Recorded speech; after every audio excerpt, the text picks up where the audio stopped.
People think old age makes you invisible. They think time softens you, dulls you, turns your memories into dust. They are wrong. At 90 years old, I still remember the sound of keys jingling at dawn, the smell of polish on office floors, the weight of silence when powerful men believed no one important was listening. I remember how to stand still and let people underestimate me. That skill, more than anything else, is what carried me through life. Before we continue, please take a moment to hit the notification bell and subscribe to stay on edge with new updates.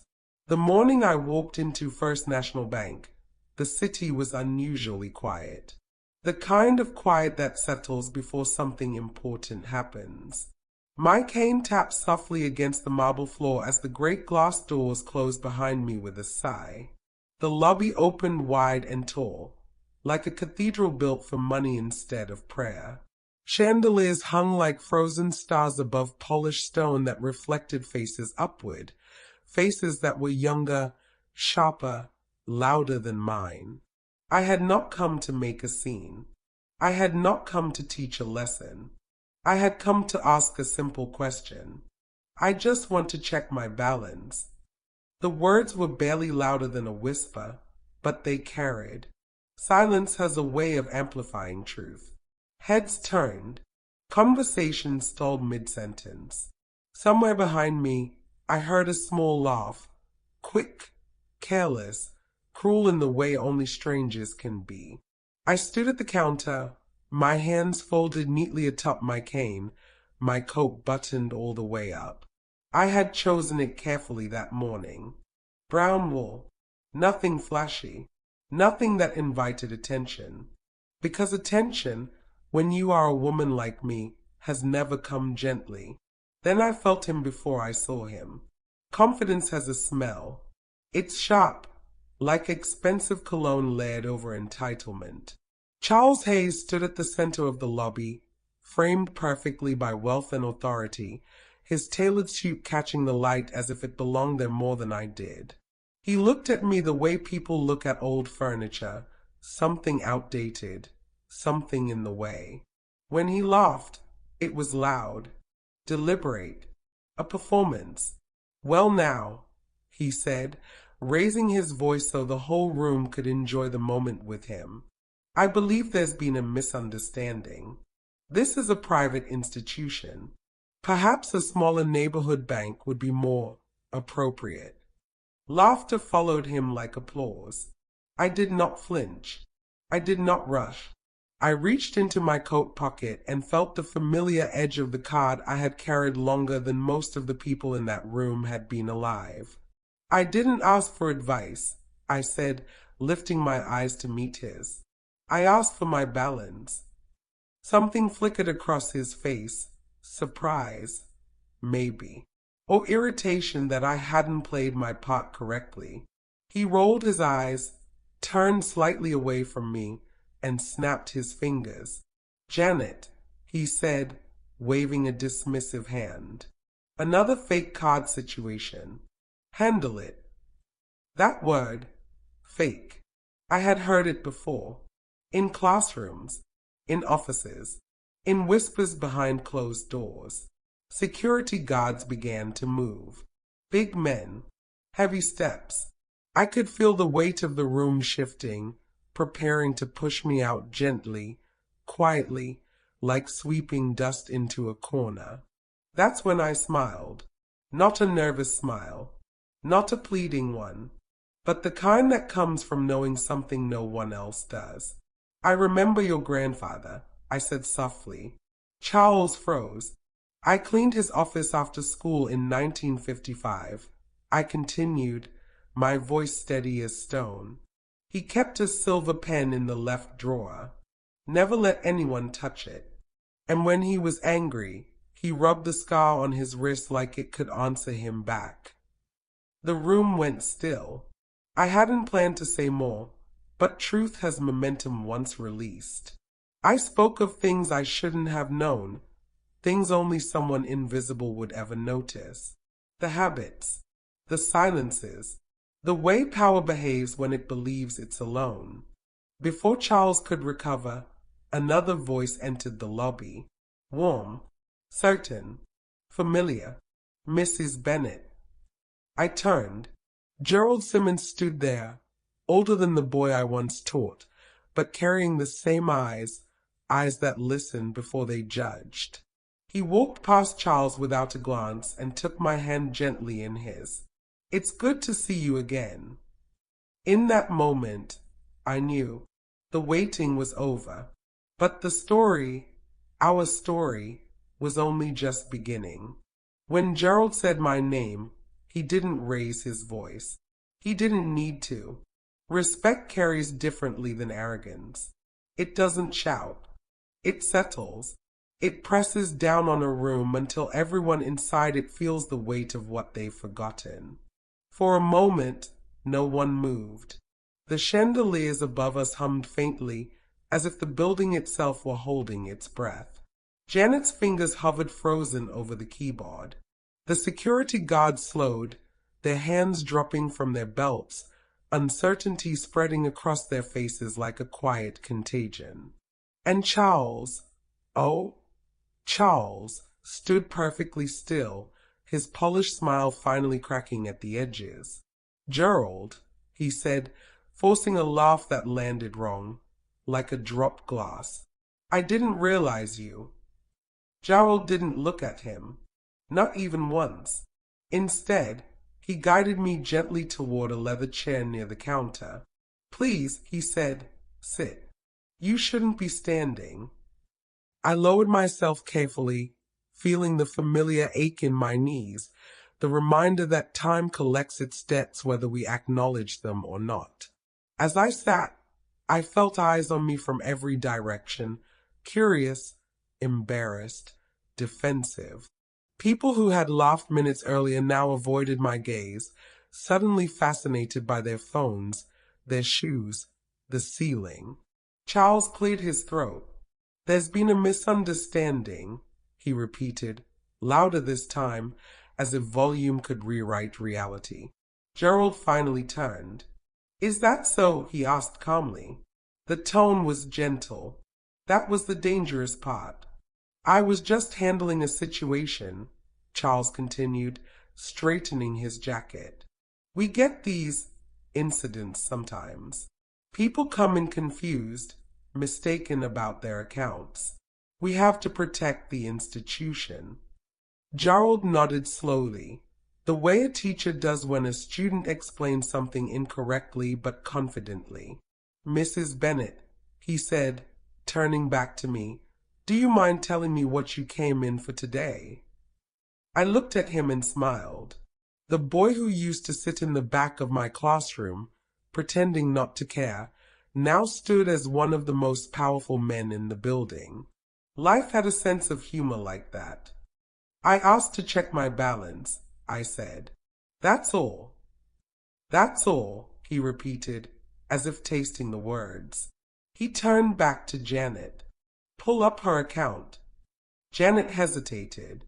Her eyes darted to Charles, then back to Gerald. Sir, I was told. I'm telling you now, Gerald said, still calm. Proceed. Her fingers began to move. Charles stepped forward. Gerald, let's not make this a spectacle. We can handle this privately. That word again. Privately. I had spent most of my life being handled privately, quietly ushered out of rooms, politely dismissed, thanked for my service and told not to linger. Privacy, I had learned, was often just another word for erasure. Gerald didn't budge. This lobby seems like an appropriate place, he said. After all, the concern was raised publicly.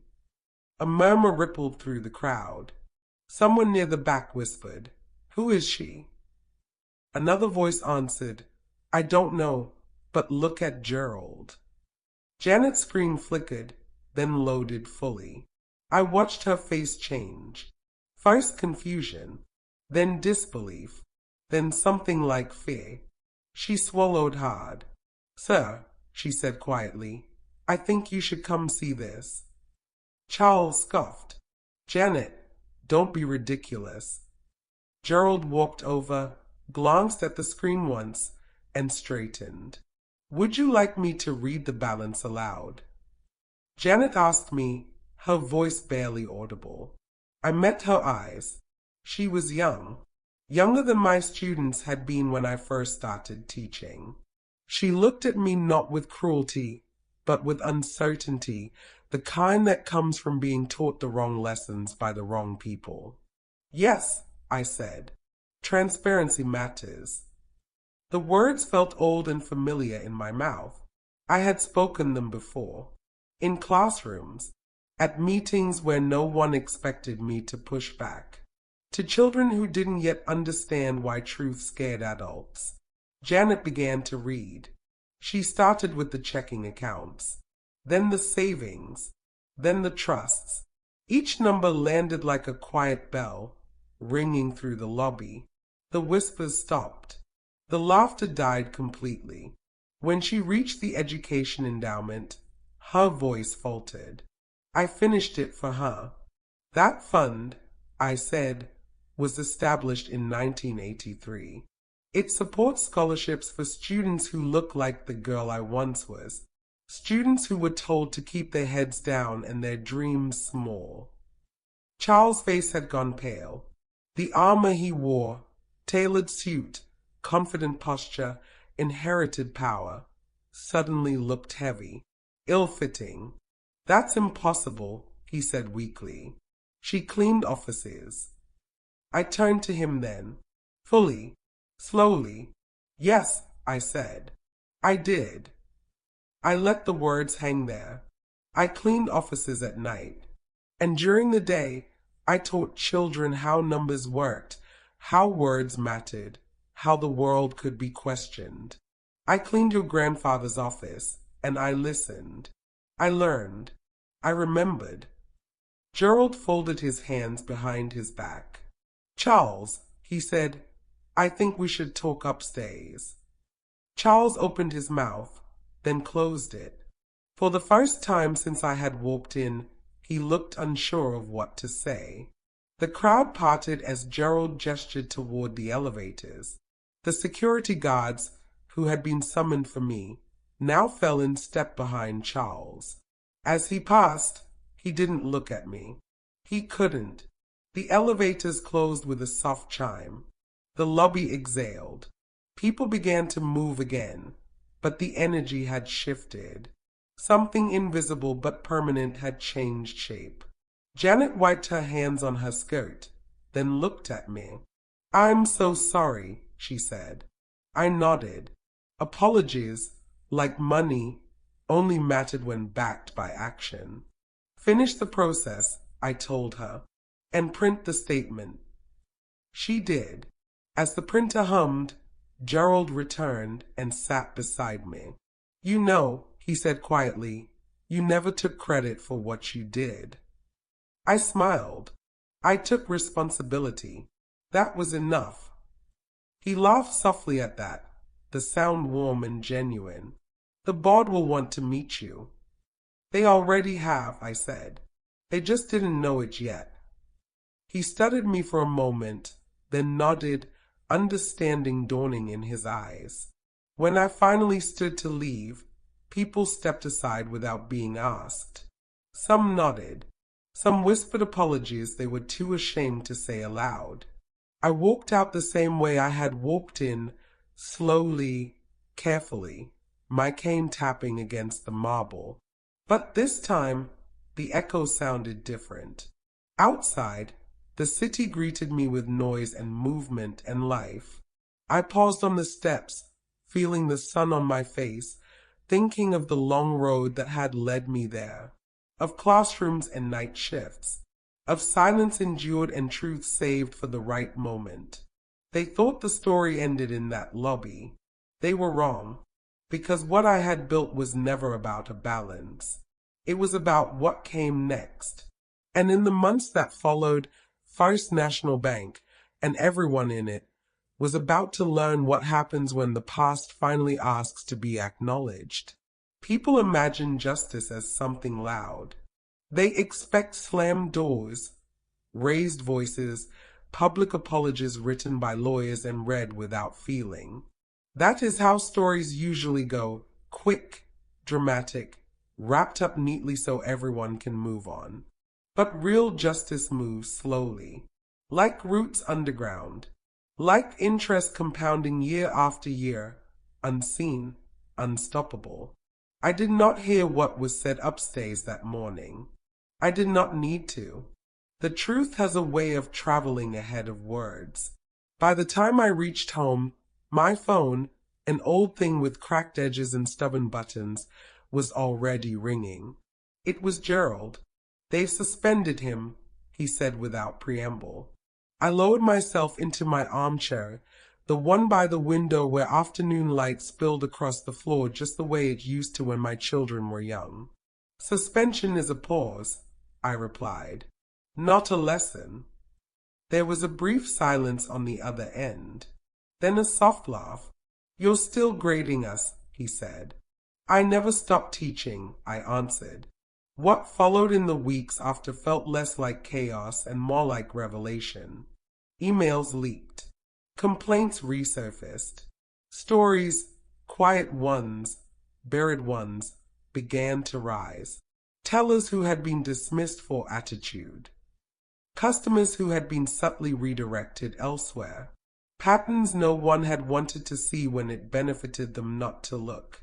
And at the center of it all sat one uncomfortable truth. The bank had forgotten who it was meant to save. I had known that truth long before that day in the lobby. I had known it in 1962, when I stood in front of my first classroom with chalk dust on my fingers and fear in my chest. I had known it when parents told me education was a luxury their children could not afford. I had known it when banks denied loans in neighborhoods they pretended didn't exist. So when the board formally invited me to speak, not as a customer, but as a consultant, I did not hesitate. I arrived not in my brown wool coat this time, but in the same quiet confidence I had always worn. The boardroom was all glass and steel, high above the city, far removed from the marble lobby below. 12 people sat around a long table, each one carefully neutral, carefully polite. They expected anger. They expected demands. They expected a reckoning. What they got was history. I told them about night shifts and lesson plans written by hand, about students who learn fractions faster than adults learn compassion, about the cost of being invisible and the profit made from pretending not to notice. "You have accounts," I said calmly, "that measure money, but you have no ledger for trust. And trust, once withdrawn, is difficult to redeposit."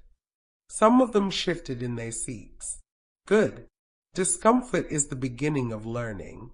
By the end of that meeting, policies were being rewritten, not for appearances, but for survival. Charles Hayes resigned 2 weeks later. Officially, it was by mutual agreement. Unofficially, the institution had decided it could no longer afford his kind of blindness. 6 months passed. I returned to First National Bank on a rainy afternoon, escorted not by security, but by invitation.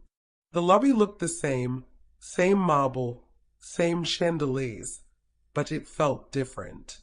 Softer, quieter, human. When the announcement was made, I did not stand. I remained seated, hands folded, listening as my name echoed through the room. Board member, first black woman, permanent appointment. Applause filled the space, but I barely heard it. I thought of a little girl cleaning offices after school. I thought of a boy in the back of a classroom who learned to believe in himself. I thought of all the moments people mistook silence for weakness. I did not join the board to admire numbers on a screen. I joined to ask better questions, to fund futures, to make sure no one ever laughed at a simple request again. Because wealth is not what you hold. It is what you change. And my balance, my real balance, had been growing for 90 years. Power does not like being watched. It prefers shadows, closed doors, familiar faces that nod instead of question. For decades, First National Bank had operated exactly that way, smooth on the surface, rigid underneath, certain that tradition was the same thing as correctness. My presence changed that, not because I spoke louder than anyone else, but because I asked questions no one had prepared answers for. The first board meeting I attended as an official member was scheduled for 8 in the morning. I arrived early, as I always had. Old habits die slow, especially the ones formed when punctuality was the only armor you were allowed to wear. The room filled gradually. Executives in tailored suits, advisors with tablets instead of notebooks, consultants paid to say what the room already believed. They greeted me politely, some warmly, some cautiously, a few with the strained smiles of people unsure whether respect was required or optional. When the meeting began, they discussed numbers, profits, projections, expansion plans. The language of success rolled easily off their tongues. I let them finish. Then I leaned forward. Who is missing from these reports? I asked. The question landed softly, but it landed. A man near the end of the table cleared his throat. I'm not sure I understand. I nodded. That's usually the first sign. I asked about loan approvals by zip code, about rejection rates by age, about how many accounts were closed quietly rather than denied outright. Each answer uncovered another silence, another gap disguised as efficiency. Some bristled, some listened. A few, those few, began to take notes. Change does not announce itself. It shows up as irritation before it becomes progress. Outside the boardroom, the effects were already spreading. Training programs were rewritten. Tellers were instructed not just to process, but to listen. Security guards were taught the difference between threat and unfamiliarity. Small changes, some said. I knew better. I had watched small changes alter the trajectory of entire lives. One afternoon, a young woman waited for me near the elevator. She introduced herself as a junior analyst. Her voice shook as she spoke. My grandmother used to clean offices too, she said. She would have loved to see you here. I took her hand and squeezed it gently. Then bring her with you, I said, in every decision. That became my quiet rule. Bring them with you. The people we came from. The ones who were told no. The ones whose balances were never read aloud. The bank's culture began to shift, not because of press releases, but because of practice. Because people noticed who was being promoted, who was being heard, who was no longer dismissed with a laugh. Charles Hayes faded from the conversation quickly. Institutions move on fast when they must. I did not follow his story. I had spent enough of my life watching powerful men fall without learning why. My focus was forward. By the end of the year, the education endowment had doubled. New scholarships were created. Financial literacy programs appeared in neighborhoods once ignored. Children sat in classrooms learning not just how to count money, but how to question systems. One evening, Gerald walked with me through the lobby after a long meeting. The chandeliers reflected softly in the polished floor. You changed the place, he said. I shook my head. No, I reminded it. Outside, the rain had stopped. The city lights shimmered against wet pavement. I paused at the door, listening to the familiar echo of my cane. Do you know why I asked for my balance that day? I asked him. He smiled. I have a feeling you're about to tell me. I wanted to see who would listen, I said. And who would laugh? He nodded, understanding fully now. As I stepped into the night, I felt the weight of years settle comfortably around my shoulders, not as burden, but as proof. This was never about a bank. It was about memory, about dignity, about what happens when the past refuses to stay silent. And there was still one chapter left to tell. By the time people began calling my story inspiring, I knew it was almost over. Inspiration is what comes after discomfort, after reckoning, after the dust has settled enough for people to look back and say, at least something good came of it. It is a soft word, rounded at the edges, safe to hold. I never minded it, but I never trusted it either. Because what happened to me was not a miracle. It was accumulation. Years stacked upon years. Choices layered over choices. Silence endured not because it was easy, but because it was strategic. And when the time came to speak, the words carried weight precisely because they had waited so long. On my 91st birthday, the bank hosted a small reception. Nothing extravagant. No banners. No speeches meant for cameras. Just a room, a table, and people who had learned, some faster than others, that presence mattered. Gerald raised a glass. To Mrs. Bennett, he said, his voice warm, who reminded us that the most important accounts aren't always visible on a screen. They applauded. I nodded. I Saturday. Afterward, a young boy approached me. He couldn't have been more than 12. His suit was too big, sleeves covering half his hands. He clutched a pamphlet about the scholarship program like it might disappear if he let go. My mother says you used to be a teacher, he said. I still am, I replied. He smiled shyly. I want to learn how money works, so it doesn't scare us anymore. That was it. That was the return. Not the numbers, not the titles, not the marble floors or glass rooms. That moment. Later that evening, I returned home and sat by the window again. The city hummed outside, restless and alive. I opened the printed statement from that day months ago, the one Janet had handed me with trembling hands. I did not look at the numbers. I folded the paper carefully and placed it in a drawer with old photographs and yellowed report cards. Things that had mattered once, and in their own way, still did, but no longer defined me. People still ask sometimes, what's your balance? I would smile and think of classrooms filled with children who knew they belonged, of institutions learning, slowly, to listen, of a lobby that once laughed, now quiet with respect.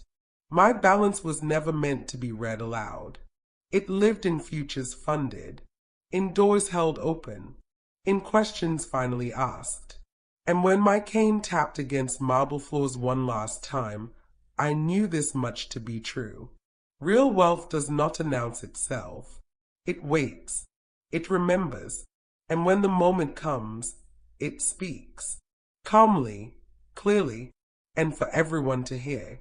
If this story stayed with you, if it reminded you of someone the world underestimated, or of a moment you chose dignity over noise, then remember this. Sometimes the most powerful thing you can ask is a simple question. What is my balance?